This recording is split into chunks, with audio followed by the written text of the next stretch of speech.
In this talk, we will share with you our experiences in building an application that is multi-tenant, uses Reactive, MongoDB, CQRS, event sourcing, and everything is built in Kotlin. We will explain why we chose some of these technologies and then focus on how we managed to incorporate Axon in this technology stack. What challenges did we face and how did we tackle them? But first, a little bit about me. My name is Rolf Suurd.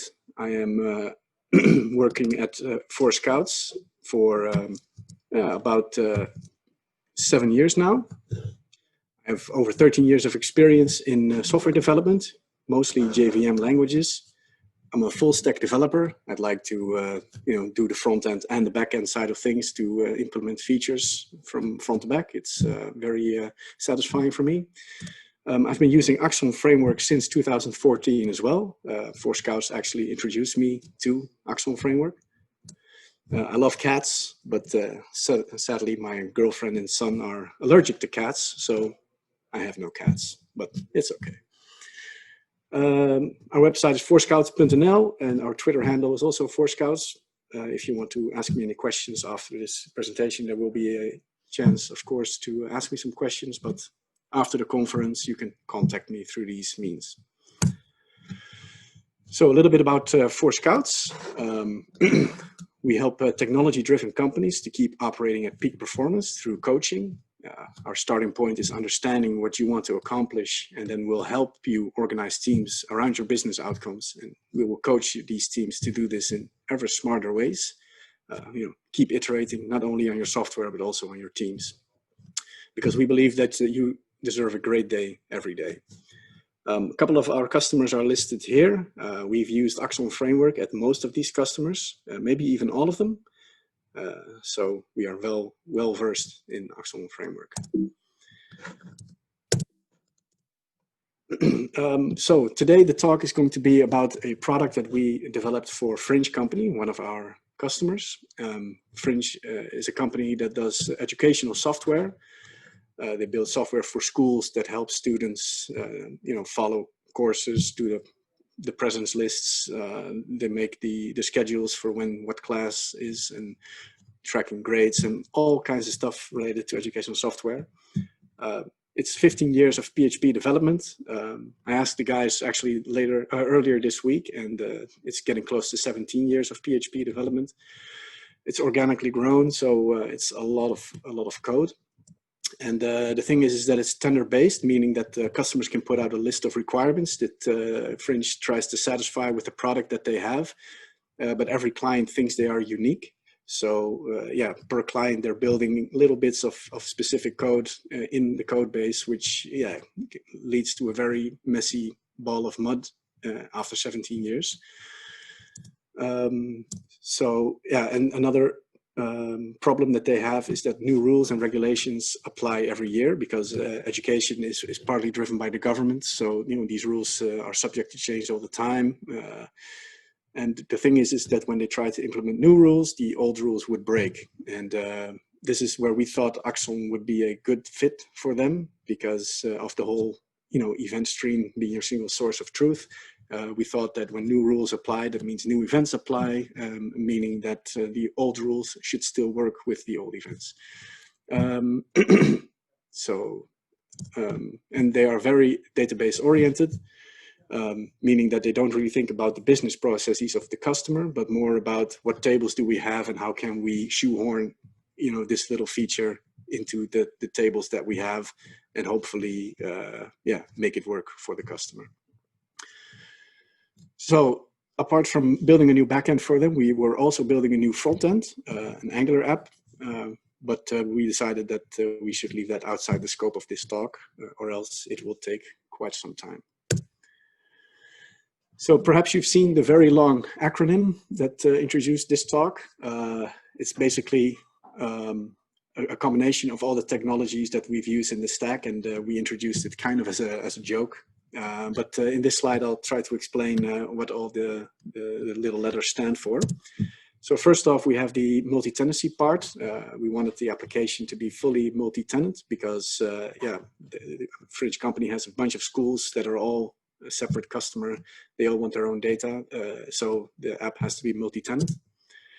RX stands for reactive. We decided that we would build the application on a reactive stack, and the reasons why will be explained in just a bit. We introduced CQRS, Command Query Responsibility Segregation, and event sourcing, and we've decided to use Axon framework for that specific part. Instead of Java, we've opted to use Kotlin. Also, reasons why will be explained a few slides from here. MDB, the nature, we decided to use MongoDB as a database. One reason being that MongoDB has a reactive version of it. And the other part is that the nature of the data that Fringe Company has lends itself very well for a document-oriented storage. And finally, the A stands for Axon framework, which is obviously the focus of this conference. So first off, multi-tenancy. Customers want their data to be theirs only, but we want a single app because that's better maintainable. If you don't have customer-specific code, you only have to fix stuff once or build a feature once. So yeah, it makes a lot of sense to have a single app, but support multiple customers. And we wanted a strong focus on developer experience. Developers should not have to be worried about making sure what tenant ID is now active. Passing around all this data is very hard work. So we try to make it as transparent for the developers as possible. So here's an example of how of the things that we wanted to avoid. This is a find method that finds all educations based on a tenant ID. If all your repository methods like this are, or functions, sorry, if all your repository functions like these are, polluted with tenant ID filters, all kinds of stuff, then it becomes very hard for the developer to work with this because you always have to worry about the tenant ID. So what we wanted to have was multiple clients with a single app, and we decided to split out all the data for each client in their own specific database. So that the whole tenant ID thing in the data no longer is required, because if you go to a database that only has data for a single tenant, then the need to filter this stuff becomes, you don't need to filter this stuff anymore. So then your find method becomes the way you really want it, right? Just find all, and then a flux of educations will return for you that are only for the current tenant. So there is no danger or risk of mixing data from multiple customers if you physically split up the databases. We will show later on in this talk how we managed to achieve this. But for now, this is why we picked multi-tenancy and how we will try to solve this issue. Next up, I want to quickly touch on Kotlin. Why did we pick Kotlin as a development language? And basically, the reason is that it requires you to type less than Java. And why is typing less important? It may seem like a pretty trivial point, but if it's easier to write larger programs when you're given more power per line of code. If lines of code wasn't an issue, then we would all probably still be writing assembly language, one instruction per line. And yeah, it's become very, very verbose. But also, you can pack too much information in a single line of code, then it becomes unreadable. I'm sure we've all seen unreadable regular expressions. So if code is too terse, then it becomes difficult to understand. But Kotlin, I think, does not sacrifice readability for brevity. And here we have some nice examples of how Kotlin makes things a bit more compact than Java. You have a single POJO, simple one with a person, and on the left you see the Java version, and on the right you see a Kotlin data class. And I know that for Java you can have Lombok and annotate it so that code gets generated for you on the fly, but this is all stuff that you as a developer has to think about. You have to incorporate Lombok in your build, and you have to make sure the annotations are present, and you have to enable annotation processing in your IDE. And for Kotlin, everything just works out of the box, which is really nice. And the Kotlin code and the Java code is pretty much understandable. If a Java programmer opens a Kotlin file, it's pretty good, pretty reasonable to expect that he understands what's going on. So this brevity also comes into the files. Here we have an example of an earlier client where we had commands and events in packages, and yeah, the packages would just explode with all kinds of files for commands, events, and aggregates, and we would try to split it up in multiple packages, and it's just yeah, a nightmare to organize. And for Kotlin, you can just combine most stuff into a single KT file. And because the data classes are pretty compact, it all just, yeah, it looks pretty nice where you have all your commands and events in a single KT file, which for us works pretty well. Also, testing with Kotlin is pretty nice. If you see here, we have a test function for JUnit 5, where you can, you know, you can have a nice test description here instead of a function name or you know, a notation which describe what you're testing. Your function can actually be named what you're testing, which is really good for us. And also the way to copy data classes. If you look at the expect event statements, for example, you see that we copy over a name changed event and just change one single property of the event in order to yeah, to make the verification that the event gets applied in the way that we expected. And yeah, Kotlin makes this really easy. For us, TDD, test-driven development, is very important. We need to test everything because every commit, you know, goes straight to production for us. So it's really important for us to have very good testing facilities. All right, so why did we choose to go reactive?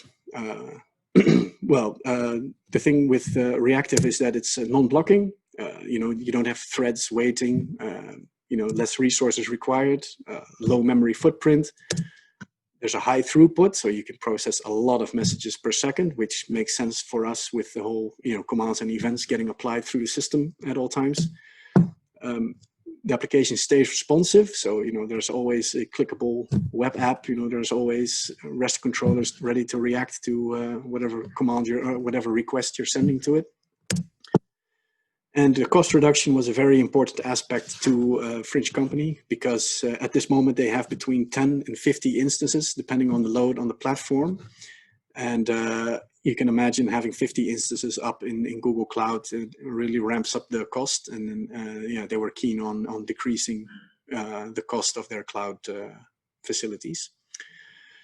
They have about 1,500 active users per minute, so it's not a huge amount of users, but it's enough for us to explore the possibilities or the advantages that reactive systems may offer. This brings us to one important issue. Is Axon reactive? So right off the bat, we had a challenge because if you are familiar with reactive streams, you need to subscribe to the stream for it to actually do something. And you know, we could not subscribe to this stream when sending a command through the command gateway because it would return a completable future. And when we started, the only reactive part of Axon framework was the query gateway. But in our case, we wanted the command gateway to be reactive as well. But also later on, we'll see that we need event handlers to be reactive as well. And sagas should be reactive, and you know, all parts. And we feel that Axon should maybe implement R2DBC to get reactive PostgreSQL support for the event store. We've chosen not to use Axon Server, but to keep track of our own event store. So yeah, we think that Axon should try and look at that as well. So, but how did we solve this this challenge? Well, first off, we implemented it like this, so where we have a REST controller here, where we would do a put mapping to submit a new education to the system. And here you can see that the command gateway sends a change education command, and we just convert it to a mono. But as we said, developer experience is really important to us. So we said, like, okay, we don't want developers to have to convert from, you know, completable futures to mono all the time. It would be a lot better if we can just send something to the command gateway that is reactive up front. So we decided to implement our own reactive gateway. So we designed an interface that would send a command in a reactive way. And what we did to support the multi-tenancy part as well is that the reactive command gateway instantly goes to the security context, as you can see in the slide here, and grabs the logged in user and puts the tenant into the command metadata. It's not shown here, but we have a couple of more reactive functions where we can also obtain the tenant in some other ways, which we will see a few slides down here. Actually, in the next slide, we will see how we do that as well, because we need to keep track of the tenant. Because while the tenant is on the metadata of each command and event, we need a more transparent way of accessing the tenant for reasons we'll see in just a bit. And the focus is to let the programmer not to worry about the tenant. So commands and events are processed in separate threads by Axon. And in that case, when the command is being processed, the security context is gone. So we need a way of keeping track of the tenant. So what we did was we would write an interceptor. This is a message handler interceptor from Axon itself, which hooks into all the commands and messages that are being sent through Axon Framework. And what we do is we go into the metadata of the event and just grab the tenant and save it into in a thread local variable, so that we don't have to rely on the metadata all the time in order to obtain it. And, event handlers may later on use this context to obtain the tenant. So why do we need to save the tenant into a thread local? Because the tenant is already present in the metadata of a command and event, right? So why would you actually put it into the thread local? Well, because later on we will be using aspect-oriented programming. And that means that programmers would have to pass around the tenant as metadata value annotations in their event handlers. So here you have an example of how you could do that for one event handler. Here you have an example of if you want to just pass the whole metadata, or you could even just pass the entire event message and then do with that event message as you want. But this all kind of sucks, right? You don't want the developer to be worried about, low-level plumbing like this. The programmer really just wants to write an event handler for their education created and just go to a repository and save it and don't really worry about the tenant. So what we did was for these projections to be able to grab the tenant in a transparent way is, again, just write the event handler as you are used to. But then we need someone to subscribe to the mono that gets returned by the repository. The repository goes to Mongo, and because Mongo is reactive, Mongo is going to return a mono, a stream. And as I said earlier, if a stream gets created, but no one subscribes to the stream, then the mono will do nothing. So your enrollment will not be saved into the database. So one of the challenges that we had with our projections is who is going to subscribe to the mono of these projections. So how we solved it, as I said in the previous slide, we created an aspect which would wrap itself around the event handler annotated methods. And then when these event handlers return, so they return a mono, as you can see here in the add context function, then we take this mono's subscriber context and we put the tenant on it that we saved earlier in the context, in the inheritable thread local. And here's exactly the point why we decided to save it in an inheritable thread local, because if you go to the join point here, you can go into the argument of the join point, which is the event here in our case. And if you wanted to do everything through the metadata, you would have had to put the metadata in every single event that you're handling. And that would really suck for the programmer. So that's why we did it like this. And then when the tenant ID is put under context, we block the operation so that the mono has a chance to execute and be done. So that's how we solved projections to be able to do reactive operations. So why does the tenant ID need to be on the context of the mono? Well, if you remember, for the multi-tenancy part, we wanted every tenant to have their own database. And as we will see in just a bit, is that the the subscriber context will be used to select the correct database. But first, I need to talk a little bit about reactive sagas, because they are pretty much related to projections as well. Maybe not in terms of functionality, but in terms of how we solve the problem. Sagas are a bit of a special case because they potentially can send commands depending a bit on your requirements. So here we have an example of a saga that reacts to a average grade calculated event, and then it will check this saga runs per student. So if a student enrolls to an education, we start the saga and then we listen for multiple events, but in this case we're listening for an average grade calculated. And if we decide that the student became eligible for graduation because all of his grades average to a pretty decent grade, then we send a command that says like, okay, the student can be graduated.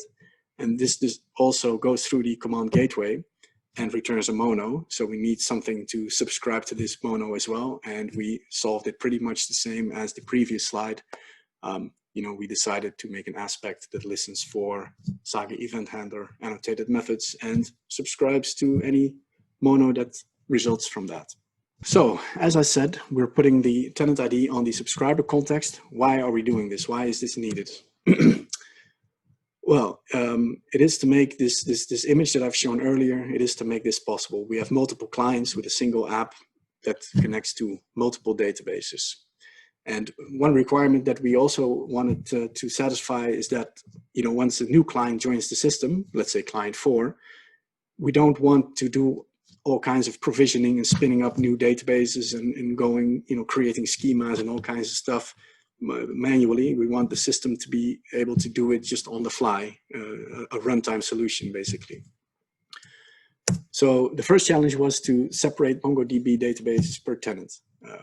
We need to configure Mongo to create databases on the fly, basically. And the nice thing about Spring Data is that it can actually do this. It can create collections and databases on the fly. All we need to do is override the name of the database to make it specific for the tenant. So we took the existing database factory from Spring Data, and we made an override for it where we would obtain the database name, but we would grab the context that is from the mono, the one that we've adjusted earlier in our aspect. We would grab the tenant, you can see that here, and we would return the tenant ID prefixed to the existing database name so that each tenant will get their own database. And Spring Boot makes it really easy to configure this. All you need to do is make sure that the MongoDB factory is exposed as a custom bean. And here you can see that our databases are all suffixed with project 1. That was the name of the project. So let's say a tenant ID is client A. So that means that that tenant is going to get a database called client A-project 1. So, this solved our problem immediately because, as I said, when a new tenant enters the system, it will just go through this database factory and it will create the database on the fly. The collections may not exist yet, but it will also, as soon as data gets pumped into these collections, it will create them on the fly, which is really nice. But one challenge we faced with that is you want to be using indexes. So, I see that I scuffed up this slide. Well, it doesn't really matter. A challenge that we had was that indexes, they cannot be created when there is no database, right? If there's no database, the client has not produced any data. So where do you create your indexes? And developers, they really want to specify their indexes with the annotations that Spring Data offers for you, right? So you have your document education here with an ID and an indexed value of the name of the education. And the way Spring usually does this is on startup, it would go inspect the entity models and it would create indexes before the system is up and running, which in our case is not good enough because our system can create databases on the fly. So this caused a problem. And it would also be pretty bad if we would have to introduce a list of tenants in the system, because as we said earlier, we want tenants to just be able to appear in the system with just instantly create databases and be able to work with it. So having well-known lists of customers would defeat the point. So what we did was we would listen for application startup with this application ready event listener. And because we split out databases per tenant, we can just say like, okay, we'll just list all the databases in the system, and we'll try and create indexes for that database. And the create indexes method here, or function I should say, basically does what Spring Boot already should be doing for us, but because we create databases on the fly, we have to do it ourselves. But here you can see that we inspect all the documents in the system, and we loop over all databases, and we try to create indexes for that database. So this means that upon startup, the system checks, okay, I have 6 databases, and for one of them, the indexes are missing. So let me just go ahead and create the indexes for the collections that are present. And in our case, this works because we deploy every single commit to production. So the application starts up multiple times per day, usually. But if your application only starts up once every week or once every month, that's fine too. Then you can, instead of making it an application startup listener, you can maybe schedule this and do it on the fly. The system can definitely handle that. So a similar problem that we encountered was replaying events. If you change your projections model, you maybe add a few properties to a document. You want to replay all events and add that property to your database collections. And one challenge we faced was we have to drop the collections before we replay. We have to do it for all tenants that are in the system at this moment. And how do you solve this problem? We wanted to use Axon's functionality for the reset handling because it felt like a natural fit to just stay true to the Axon framework as much as possible, instead of writing all kinds of custom drop statements or maybe even custom scripting or whatever. We did not really want to do that.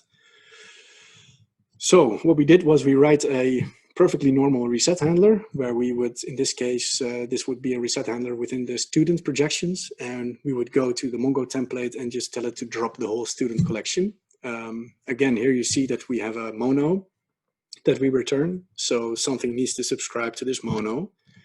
And here we do not have a security context with a tenant, because this is a system operation that happens when we trigger a reset.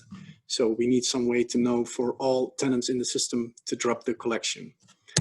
So what we did was, again, make an aspect that made a join point on the reset handler annotation. And again, in this case, we would just list all the database names and make sure that we only drop the project 1 related databases, because there are some other databases in the system as well that we don't want to touch. We map over it and we put the tenant on the subscriber context as usual, because the tenant can be derived from the database name. And then we just collect all tenants together in a single operation and block it so it actually gets done. So this means that as soon as you trigger a replay, all collections for all tenants will get dropped, and the system will replay the events, and the new state will be present within 1 or 2 minutes. This is also a pretty decent way for us to have transparent ways of replaying all the data for all the tenants. Another thing I'd like to touch upon that we faced was splitting up aggregates. In our case, we wanted to create multiple aggregates from a single command because, for example, when we create a new education, we also want to have an exam plan that describes all the exams you need to make, or that you need to do before you be able to graduate this education. But we did not want to put all the exam stuff in the education aggregate as aggregate members. It was just too much. The education aggregate would become like a God class. So we decided that we wanted to split up the aggregate into multiple aggregates of different types. And so we wanted the exam plan to be its own aggregate, but it still had to be related to an education, right? The aggregates, we have to link these aggregates together. So what we did was we would create a single command that's called add education, which would apply the education added event. And then we would generate an exam plan And we would call the aggregate lifecycle create new factory function, which would call the exam plan constructor, which in turn would apply a similar event like exam plan created or exam plan added, or exam plan drafted, actually it's called. And then when that's done, we apply a third event called exam plan coupled. And so that way we know that the exam plan is hard linked to this education. And this way, it's a nice way of letting one single command lead to multiple different types of events, and 3 events in aggregates, I mean.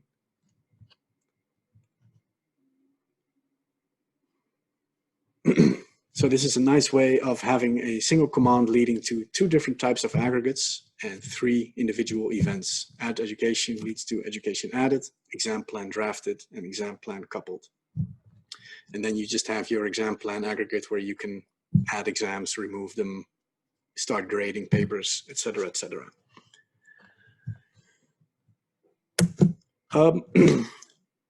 Another thing I want to touch upon is the query subscription stuff that Axon offers.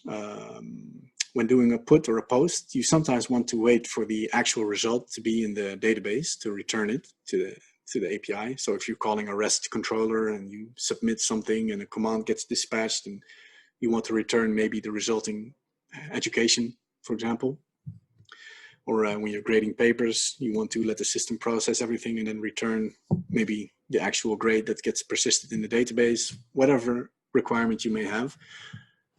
So you need to wait for the database to be done with persisting or updating or whatever. And Axon has the query gateway for this, but we found it to be very verbose.